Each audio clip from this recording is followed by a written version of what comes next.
But what about peace? My dad has a job making guns. Every day he makes them one by one.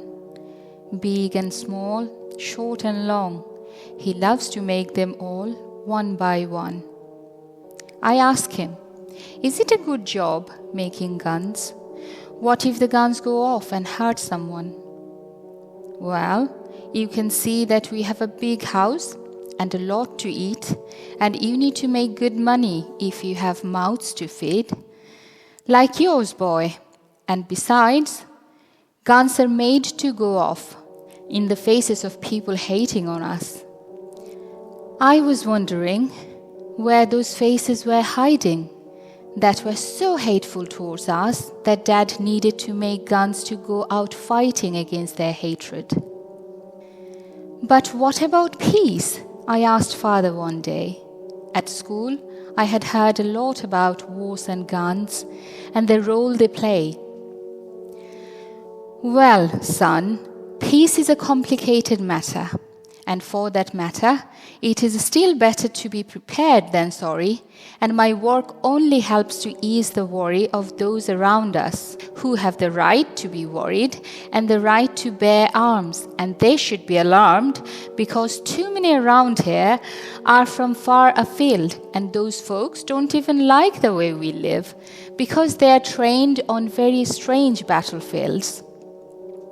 All I remembered is that peace is a complicated matter, and I stated as much in a letter to my head teacher, who was very concerned, and I later learned that guns in schools had earned somewhat of a famous reputation. But not long ago, Dad came home from a weapons show, and unfamiliar sorrow was burrowed into his face. He said that there had been protesters and they were really trying to get messing with the weapons show proceedings.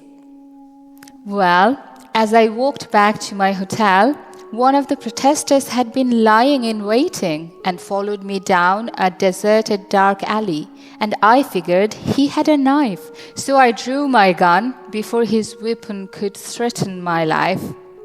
And I admit there was fear in my eyes. And I pondered my imminent demise, that there was just as much hatred juicing up the fear, and a dangerous concoction was brewing in me.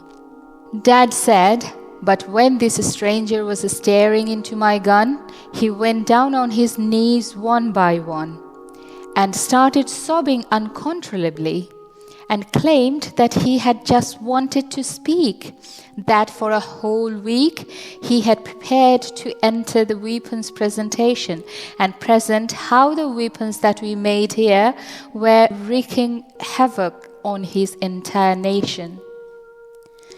Bullshit, I said, and that is not true. And who are you to come and mess with my line of work and my livelihood? But from his pocket he drew a picture of his wife, and in a quivering voice he said, "The same gun you are holding now ended her life and splattered her brain and made me go insane with sadness, but never with rage, never with hate. That's not why I came to your land. I came because all my friends had perished at the hands of the type of weapons you make in your land."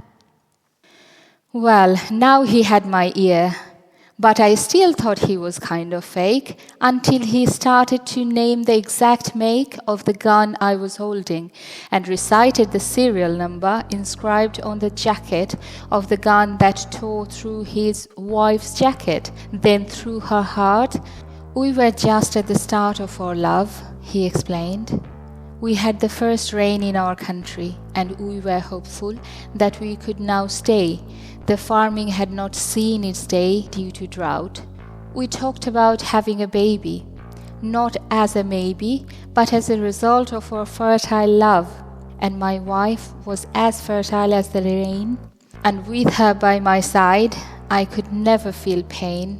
Even when I lost my job in the city and moved to the farm, that would require a miracle from above and more than a pair of strong arms to turn around. But when I looked into her eyes and then into the ground, I knew that in my life hope and love abound. Until, that is, the civil war and the guns you make found a way into our nation and found a way to split our hearts and to tear us apart. And when we asked our leaders to keep the peace rather than to shed blood, they all said that peace is complicated and that they had enough of listening to the people, of listening to us. So they began to send the guns to our villages. They began to shed our blood. They began to end our young love, and they turned the fertile reign of my wife's boundless love into death and into pain. And after her funeral, there was nothing left in the country, just desert and destruction, not even rain. So with a song of our son in my heart, who was never born, I embarked on a difficult trek to your border, and I knew there was no way back. To you I came with a heart full of pain, my friend, but I didn't come with hate. I came with a song of loss, my friend, but I didn't come with rage. I didn't come with a gun either, because the guns that kill us, you already make. Do you see the irony, my friend? I was aghast and kind of moved by the fact that he called me his friend, even though the gun pointed at him was kept in my hand, and my hand began trembling. My hand was full of fear, because I had never seen so much tragedy as embodied by this pitiful creature here. But he had said one thing that I heard before, which the leaders of his country claimed to be true, and that is that peace is complicated. Too complicated for me or you. And I began to think that it was a lie of convenience. I began to think, right there and then, in front of this man with the folded hands, who had seen so much suffering in his desert lands, that because of this slogan of complicated peace, his wife and unborn child were now deceased, and I was the one who had appeased my own conscience. Such heinous crime, to think that peace cannot be yours and cannot be mine. Many things have changed in our house since Dad came home from the weapons show. First of all, our house has changed because Dad quit his job making guns. The range of houses available to us had considerably shrunk. We are living in a small bungalow now.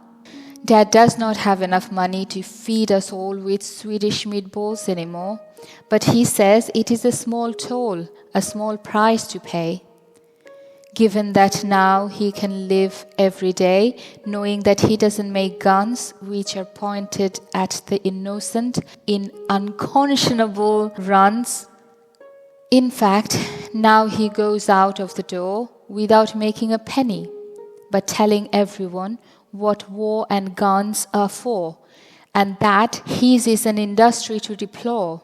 And he talks about peace with the man from the Middle East who came to protest and attested to the suffering that Dad's gun had been causing in his life to his unborn baby and wife, and he is now my dad's closest friend. He comes round the house almost every weekend. Together, Dad and the man have even started cooking. And even though the dishes are sometimes looking very weird, I feel that something around here has changed, that there is pride and friendship in Dad's life, that he can hold his head high, and when asked about peace, he now says, "Peace is simple. Just don't get out of bed to manufacture guns, because they will be used to kill the innocent, to blast off their loving heads. Peace is never complicated. Only hatred is complicated." The guns are the end result of hatred. And I have a friend who illustrated that point, whose story of loss ignited in me kindness and love. Don't believe those who claim that peace is complicated. They are using a lie of convenience to shroud the hatred at the center of their own hearts. Oh no, boy, peace is as simple as a pimple on your teenage face. Now go have a wash, just don't squash it is all. Then let's have some dinner, and tomorrow I'll go looking for work that lets me earn my living in a manner that's kind and not blind to love.